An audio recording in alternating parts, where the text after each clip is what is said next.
So I changed my coolant temperature sensor and O2 sensor, and I reset the ECU. And before I changed the coolant temp sensor and the O2 sensor, and just started the car, and it went bam, dead rich, 10.3.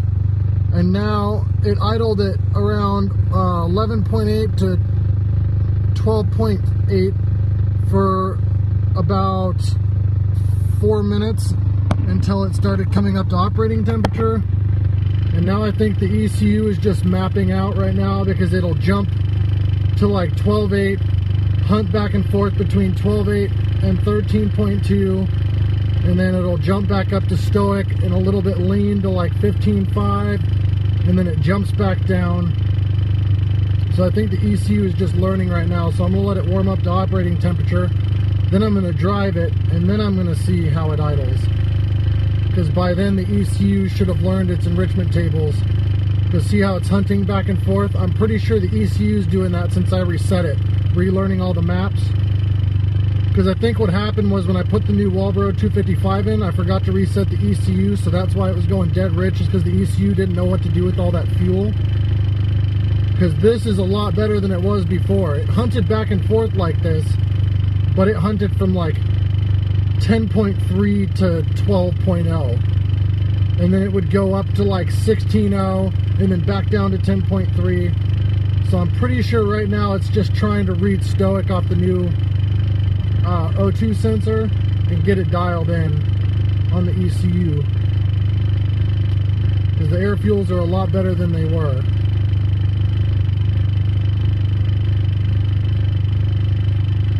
Because yeah, see, that's staying pretty close to stoic now. A little lean, which is good. Means less fuel consumption at idle. I don't like it when it idles under 14.0. So yeah, now it's not bouncing back and forth, so I think it's trying to learn the top of the idle map now. So I think I might have solved my fueling issue. Yeah, my air-fuel ratio is a lot better in cruise now, and it idles right at stoic. It's not leaning over dead rich like it was before. It's bouncing right around stoic, so I think I got the fueling issue figured out. Now I gotta figure out why my ABS keeps freaking out. My brake pedal will be super stiff and the car will barely stop, and then it just brakes like super hard and the pedal goes soft and my ABS light comes on. So I think my ABS vacuum system's messed up. So yep, after driving for a little while, it's idling right where it should be now. So I would say the fueling issue sorted, because it didn't do this before. No matter how much I drove it or what I did, it would immediately go dead rich. So there we go, solved my fueling issue. Man, this car is running way smoother than it ever has before.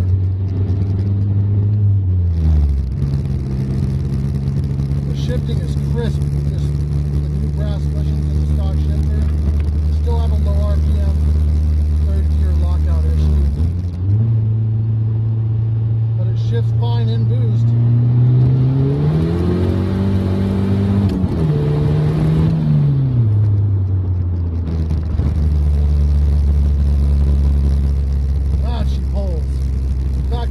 Ratios are way better in boost than they were before, and my spool time is a lot quicker, because I have a feeling it was nosing over dead rich on tip end, and so it was just killing my spool.